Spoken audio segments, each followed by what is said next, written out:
Hey everyone, Eric Watson here, freelance writer, player of games, writer of words, recorder of videos, and tabletop role-playing aficionado. Welcome to another DM's Guild review, my written and video review series where I take a look at the adventures and supplemental material at the Dungeon Masters Guild website. With this video, I'll be reviewing the DM's Guild adventure The Return of the Crown, published by the Dragon's Tooth Inn, designed for Dungeons & Dragons 5th edition. A review copy has been provided for the purposes of this review. If you enjoy my videos, consider supporting me via patreon.com/roguewatson. Shout out to my platinum patrons Andrew, Brian, Richard, and Joe, and gold patrons RPG Papercrafts, Charming Grenade, Pretty Boy and Yuma, and Marcos David Vicente Gilberto. Thank you all very much for your support. So Return of the Crown is a urban adventure designed for a party of third level characters. I have no idea why there is a mountain on the cover of this adventure. It takes place entirely within the city of Neverwinter. I don't know why there's like a snow-capped mountain as the cover that has nothing to do with what's actually in.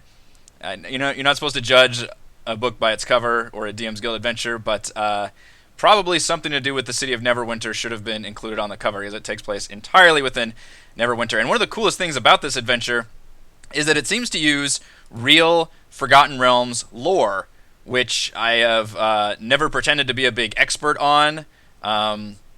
I'm kind of a latecomer to D&D as an RPG, as a tabletop RPG, but I've been playing, obviously, fantasy games based in the Forgotten Realms universe since the early 90s, since the Gold Box game, so I'm familiar with those games. I was a big fan of Neverwinter Nights. That was probably the biggest, obviously the Baldur's Gate era in the 2000s and Neverwinter Nights. So all of that I do know about. So I was recognizing names like Lord Neverember and all these things, which is a pretty cool aspect of this adventure. But again, I don't know why there's a mountain here. That's very odd. It is a pretty short adventure, although it is split up into 5 parts. But this whole PDF is about 20 some pages. Actually has a bunch of monster stat blocks at the end. But the entire adventure is only 16 pages. And I was impressed with how much it actually covers. And there's a pretty solid mix of the pillars of D&D, which is role-playing and combat and exploration, and it has a pretty good mix between what you do on each part. And there's always a tricky balance of how much rope do you give your players versus trying to tell a good story, which always has to feature some kind of linearity for DMs to work through. And then part of that problem is, well, what are the players going to do? How do you do? It's very daunting to make an urban adventure. If your players are in the middle of a forest or a cave or under the water, there's only so many things they can interact with and so many ways they can fuck up, hopefully. But in the middle of a city, there's just all kinds of shit they can do and get distracted by. So it's very, very tricky to write around that. And I think this does a pretty decent job. I really like the opening hook, particularly because it starts with an explosion, which is fantastic. That's actually how I literally started off our adventure in Shadowrun years ago. Was the character was at a bar and this explosion went off and they had to investigate it. And that's very similar to how the adventure hook actually works here. It's a bit of a cliche, but a lot of RPG mechanics use cliches. I think cliches are great. That's it's that pact, that covenant that players and DMs make together. And that way the players can recognize, oh, I know what this is. Let me jump into this role, and it's a nice shorthand to storytelling. But in this case, they've been hired to guard some docks in Neverwinter, and a bomb explodes, and they have to essentially pick up the pieces of what is going on in this city. And just to kind of sum things up, it's these 2 factions. Really, it's just the Lord of Neverwinter, Lord Daggalt, Neverember, I believe, is the current reigning lord. And there's another faction that has the trueborn heir to the Neverwinter throne. It's all very Game of Thrones-y. Game of Thrones. In that it's very interested in political machinations and factions and bastard children and all that. Which I think is a fun theme to explore. It starts out with the players. That explosion happens in the warehouse, and the players follow a pretty simple thread. Like immediately, just one of the nearest people just kind of direct them to a hideout where they saw some gang members working out of. This is the Dead Rats hideout. You get this little black and white grid map, which, I'm always big on maps on my reviews. This map is fine. It's perfunctory. It's functional. It's not usable so much. There's no separate player handouts provided, and obviously it's annotated, so you can't really give this to your players or use this as your own. So at the very least, I would have hoped to have a separate player handout without the numbers and a big full page of this. I am glad that we got a visualization, but I'm always going to prefer an actual professionally done map, which I realize is not going to be in the cards for everybody. That's not necessarily a big necessary thing, but it is nice to have. This is to me, this is like the bare minimum of what we should get for dungeons, which it's fine, but not great, in other words. This hideout is pretty standard. There's not a whole lot of super interesting features. There's a middle area where the gang, and again, there's not, I guess, the caveat here is I know that you can't get too crazy with dungeon designs if you're working in and around a city, if you've got warehouses and sewers and that kind of thing. But I still feel like there's hopefully interesting things you can do within those confines. And here, not so much, at least in this dungeon. It's just pretty simple and straightforward. There's a bunch of gang members just hanging out in this middle area. There's a boss somewhere, writing down notes, whatever bosses do in their rooms. There's a barracks. There's a sewer tunnel where some rats can pour out of. It's pretty easy, low-level stuff. The only thing I was concerned about is that some of the gang members are actually were-rats, which, this isn't really the designer's fault, but you have to be really careful when using any kind of lycanthropes with low-level characters, because as written in their stat blocks, they are completely immune to non-magical weapons and non-silvered weapons, which means certain parties are going to have a huge problem with that. And a lot of experienced D&D players will metagame the shit out of that knowledge and be like, oh shit, we need the mages to turn on these guys and take them out with their cantrips or whatever else. It's not a big of a deal in later editions when you have cantrips that you can throw at enemies. But if there's certain parties that only have the one spellcaster and they're in trouble, or something could happen where this could tip the balance. So I would be very careful about using were-rats in general. Although were-rats seem like they would be low-level fodder, they're actually pretty tough because of that damage immunity.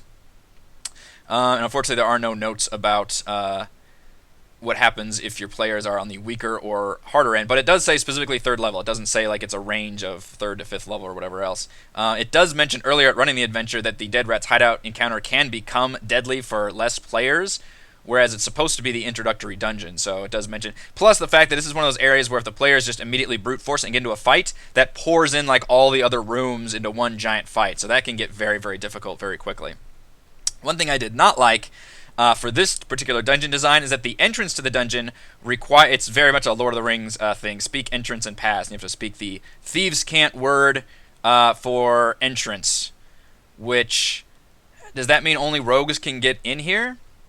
Which, does that mean this is just a showstopper if you don't have a rogue with you or you don't have any way of learning that information? It just says you can roll an investigation check to reveal that there is a secret door here, but then you have to be able to figure out this puzzle. So I think I don't ever want to see any kind of linear thing that the players are meant to do blocked by something that they can fail. It's okay to have locked doors and puzzles and whatever else, but you need to have a backup plan if your players are just stuck.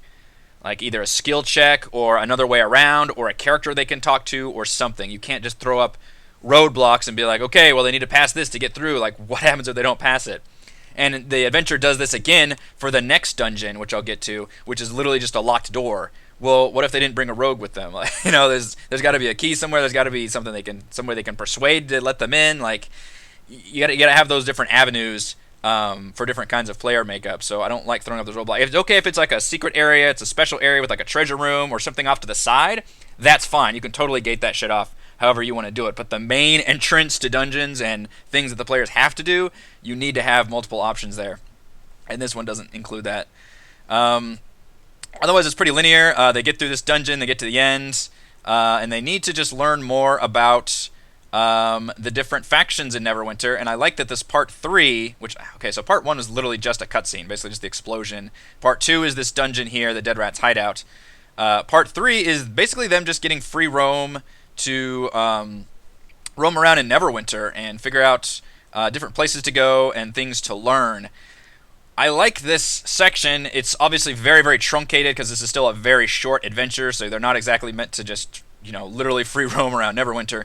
This is like if you played, a video game and you only had certain, like, buildings you could click on or something that would pop up, which is how I actually like to design cities in D&D. I like to just put give them the full city map, like, for example, in Port Nyanzaru or Phandelver or whatever campaigns we've used, Red Larch.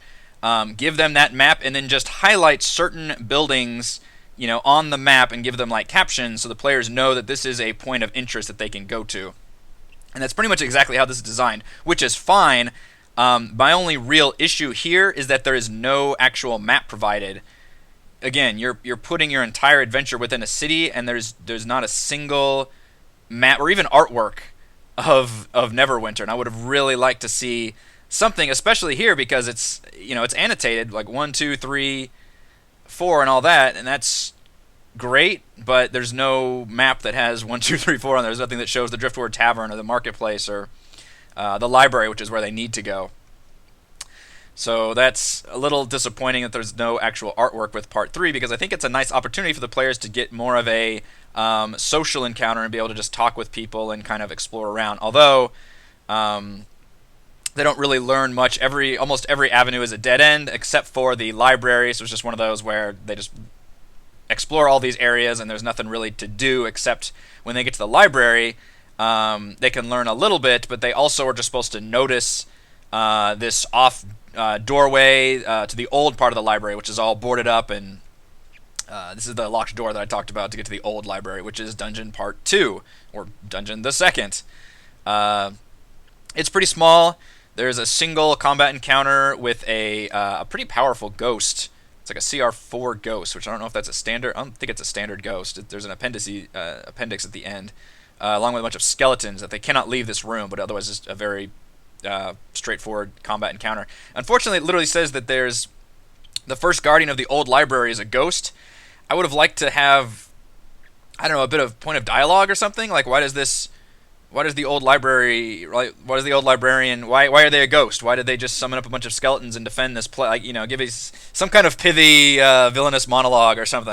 This protection or something. I don't know. I would have liked to have some kind of little dialogue scene here. In fact, there's very little actual dialogue written. There's really good descriptive text. Obviously, I like the formatting, the font, and all of that. The headers, that's all perfectly drawn from official D&D content, which is great. In fact, I believe there's a description of every single room, which is really nice to see, but there's not any dialogue sequences or detailed role-playing notes on most characters, but a few of them do get them.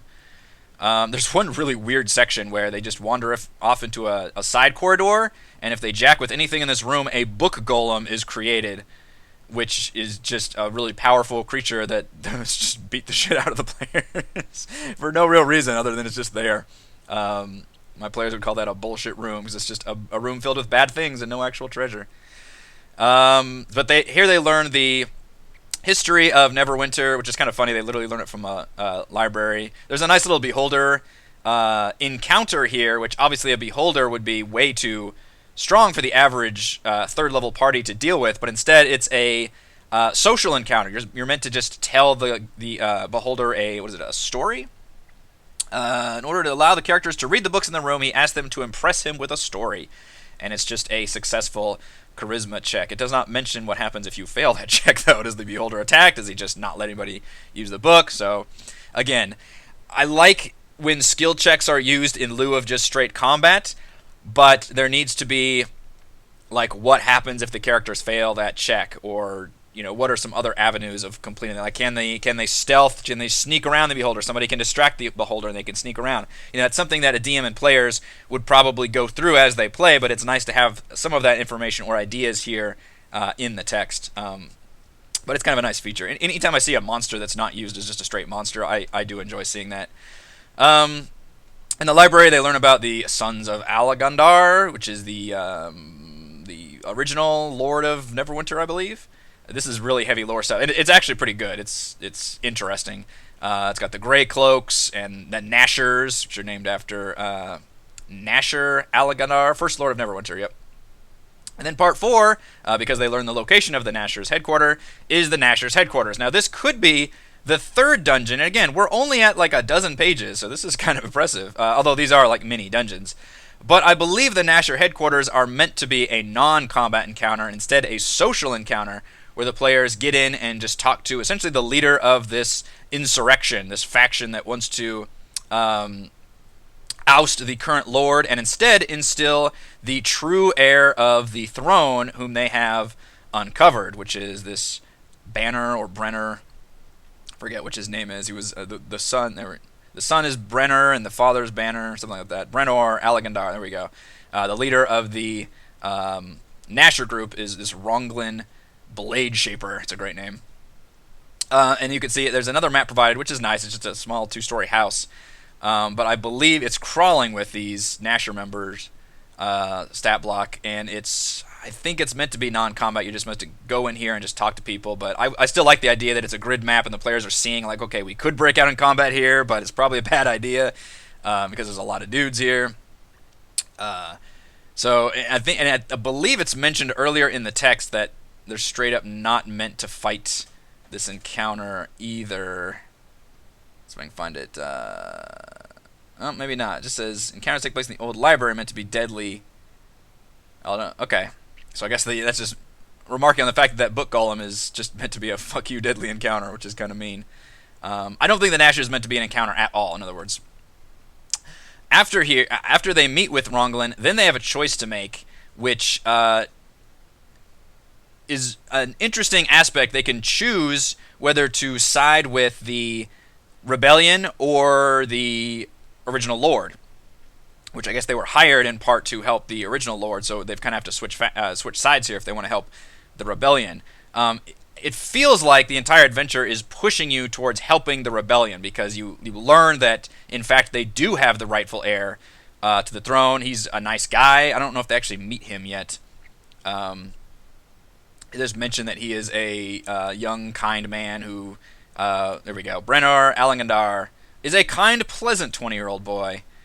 Worked as an apprentice smither. Never even heard of Neverwinter. How do you not even hear of the city before they locate him? Just a small-town kid. I thought it would be interesting here if you'd make this a more difficult decision by having it be, well, obviously there would be some political instability if you oust the current administration and put in a new one. That always is going to happen, so you need to emphasize that. But plus, this guy is super not a leader and not a politician and anything. He's just a nice, like, blacksmith. He's like Gendry from Game of Thrones, literally. Which, how do you put that person in charge other than a political puppet? And it even says the Nashers and Grey Clothes promise to help him rule the city. So they're even like behind the scenes going to help him. So he could be a nice guy, but are you really putting him in charge? And would he be the best leader? And I think there's an interesting gray area to be found there that is the subtext that's not really explicitly mentioned in this adventure. It's a lot of this I'm pulling myself. So I like the idea. I would have liked to see that more explicitly stated in the text, is like, you know, if the players decide to make this, emphasize the fact that it would be not hopefully a bloodless coup of power change, but obviously huge political instability for the entire city of Neverwinter, which is a major city in the Sword Coast, as well as putting this figure in charge who probably has no idea what he's doing, even if he's got the best interests at heart. So that part's really interesting. And they're just meant to make this. They don't have to make the decision right there in front of the rebels. They can go home and then decide, I guess. But after that, part 5 is completely different depending on which side they went with. And one of them is a huge combat encounter. The other is a trial. So they're both very, very different. It's not like you just see one end of it from one end of the other. They're both vastly different outcomes. So if you end up siding with the current Lord Daggalt, you end up escorting him to the temple where you meet with the Lord's Alliance, and you just have to fight off essentially all the rebels that you just met, which that part's cool because you already met with them, you talked with them, and you have to fight Ronglin and Brenor, this kind, pleasant 20-year-old boy, I guess, just picks up a sword and goes after you. And essentially you have to fight this giant war, which there's no map or anything provided for there. There's just a bunch of figures. Or you do the trial, which this is a really bold thing to do that I was impressed by, is that the climax is literally just a series of skill checks and a trial, which is this one big messy paragraph here that's supposed to explain how this entire trial works. I would have loved to have more detail here, depending on how nerdy you want to get with like lawyerese talk. But there's essentially just a bunch of charisma checks, persuasion. You can give speeches and defense arguments and all these interesting things. I love, there's a great. I forget if Neverwinter Nights 1 did it, but I know Neverwinter Nights 2 had a great trial sequence that was like a legitimate, like multiple stages involved, and you could choose to defend yourself or have one of your party members defend you, and against charges and all that. It can be really, really fun when done well. I don't know if there's necessarily enough information here to properly prepare DMs and players for the trial, but I like that this is the climax of this adventure. It's a really bold, interesting choice if they choose this path, which I think is definitely where the adventure wants you to go with. So that could be a pretty big outcome if you're using obviously actual Forgotten Realms lore. Then you've just changed the leadership of the entire city of Neverwinter for third level adventures, which is pretty impressive. I think at that tier 1 level, I don't know if you're meant to totally change the outcome of an entire city at that level, but sure, we can roll with that. Unfortunately, one of my biggest beefs with this adventure is that it has numerous grammatical errors and really poor sentence structure. And I've been not mentioning that at all, but if you actually go through and read it, it's a bit of a mess. It really needed an editor of some kind, or just a once over, or just something, because it's written. The content is solid. The actual mechanics of the sentences and the way commas are used, and literally just straight up typos and spelling errors and grammatical problems. There's more than one. There's at least a dozen in here that I was going through. I'm not going to sit here and nitpick during this review, but it is a noticeable problem throughout. And again, I've mentioned this in previous reviews. If there's a few problems, that's fine. Everybody gets a few. We're all human. But very, very clearly, it's not necessarily a sloppy writing, but again, if you're selling a professional piece of work, and you're selling yourself as a professional writer, then it needs to look professional. And if it doesn't, then that's a reflection on you and the product. And that's definitely a problem that I'm seeing just throughout this adventure is a problem. Let's go over my pros and cons before I just ramble off about editing and syntax again. For the Return of the Crown. Again, very, very bizarre choice on the cover. I have no idea. Maybe this is supposed to be Mount Hoteno, or Hotenow, the volcano that erupted in Neverwinter's past, I guess. It's all about a city. I don't know. That's not the art I would choose. All right, pro. I like the detailed background information on the history of Neverwinter, its monarch, and the associated factions. Clearly, the designers and author know their lore about the Forgotten Realms, and that is very nice to have, and it's very nice to explain all that to folks that maybe don't know as much about that, but can share in that history in kind of a Cliff's Notes format. It's not like this big, long, arduous read. It's just kind of a nice, gets to the chase about what is important and relevant to this adventure. Pro, there's a really solid balance of role-playing, combat, and exploration, and it's all set entirely within the city of Neverwinter. So that is impressive always to have those pillars of role-playing in there for each adventure. I'm always looking for that. And pros, I enjoy that there are two vastly different climaxes and endings depending on which faction the PCs support. That's a really cool aspect, kind of a choose-your-own ending at the end, although one of them, the trial, I think is way more interesting than just a standard essentially defend the caravan at the end. So hopefully they make that choice. But I would again say that it could be more interesting if you make it more of a gray area choice rather than just this rightful heir being the obviously good choice. Make your players really agonize over that. Cons, numerous grammatical errors and poor sentence structure, really kind of inexcusable to have that many just mechanical writing issues for any product in the DM's Guild. Cons, it really requires rogue skills to complete, including knowing thieves' cant passwords and locked doors. I don't like throwing up barriers in front of players if they didn't bring the right tools for the job without any other way of doing what they need to do, which is just completing the adventure. If you want to put those on side areas, that's fine, but just throwing up a locked door to a dungeon with a skill check and saying hope you get through, then that doesn't work very well. The black and white grid maps are functional, but there are no separate battle maps that are provided.